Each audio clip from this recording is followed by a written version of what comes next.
Now, many of you will know that we have been talking about, of course, the tensions between Donald Trump and or President Donald Trump and Elon Musk about the new bill that President Trump has passed called the Beautiful Bill.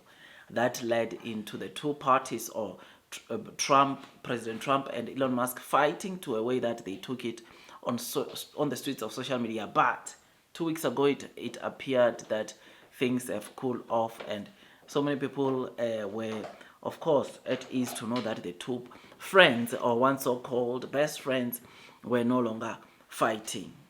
Though Trump made it clear that he was not going to, or he does not see their relationship getting to where it was, so many people were happy that at least they were not throwing stones or exchanging some not good words on the streets of social media. But, ladies and gents, we are back at the battle again. It appears that it's round two. As once again, President Trump and Elon Musk, once they are throwing words at each other. I mean, something that is making also these kind of stories to trend here in South Africa as well.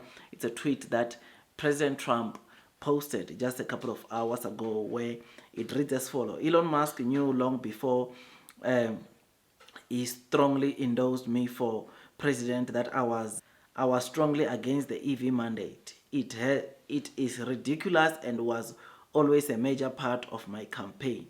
Electric cars are fine, but not everyone should be forced to own one. Elon may get more subsidy than any human being in history by far, and without subsidies, Elon would probably have to close up shop and head back home to South Africa. This is where South Africa comes in, and it's making this big fuss, right? No more rocket launches, satellites, or electric car production, and our country would save a fortune. Perhaps we should have DOGE take a good hard look at this. Big money to be saved. So it is happening, my dear people, and not only does this affect Elon, it also makes those that, of course, refugees, or those South Africans that were given the refugee status in the US, to not be at ease, or to not feel at ease again. Because look, man, the tensions between President Trump and Elon Musk once again escalating like this, to a point where the President of the United States is threatening to say that he will stop with the subsidies, and Elon Musk would have to close shop and head back to South Africa. It means that he's also threatening to revoke his citizenship status that he has in the US, right? This simply means that if that can be revoked, it means that even the refugee status, it's on the line, right? Because the person that made it possible for the Afrikaners to flee from South Africa to the United States of America, it's Elon Musk. And if his citizenship in the US is being threatened like this, you can only imagine what this will do as it rubs off to the Afrikaners, probably that left due to the genocide allegations that were started by Elon Musk himself. I mean, it is chaos. It is happening. I mean, have a look at what Elon Musk had to say about, or I think commenting onto this, of course, post made by President Trump. He said, it is obvious with insane spending of this bill, which increased the debt ceiling by a record $5 trillion, that we live in one-party country. He's talking to say that is threatening again the one time for a new political party that actually cares about people. Remember, you will know that as President Trump and Elon Musk were fighting the round one, right, or the first round, they exchanged words in a way that Elon Musk ended up saying that he wants to open a new party called the American Party or something like that, which President Trump didn't really encourage that at all. He was pissed by that, and he said if he opens it, or go ahead and opens it, it means war, right?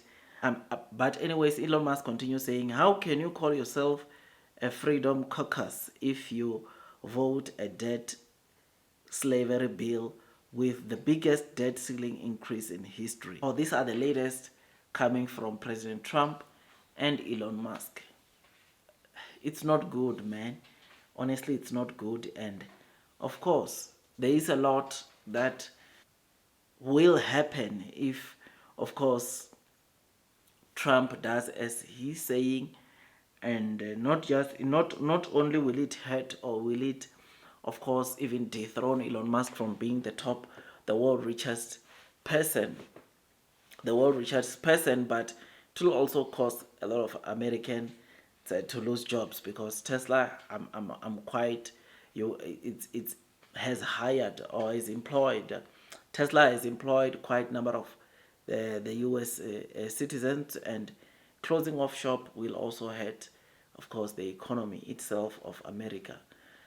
But one thing that I think we should note is that President Trump really acknowledges that Elon Musk helped him win the elections, but he said the bill, he has been against the incentives that the EVs or the EV companies like Tesla have been getting in the US. But of course, I think he has thanked him, he has acknowledged, but Elon Musk does not want this beautiful bill because it reduces the incentives for electric vehicles and therefore making his company Tesla to not sell that much in the US, and therefore sales dropping. It means that profits are dropping, and that is not good for his company, right? And cutting these kind of incentives, I mean, Tesla is the one of the biggest EV makers globally, and cutting the incentives will somehow ease or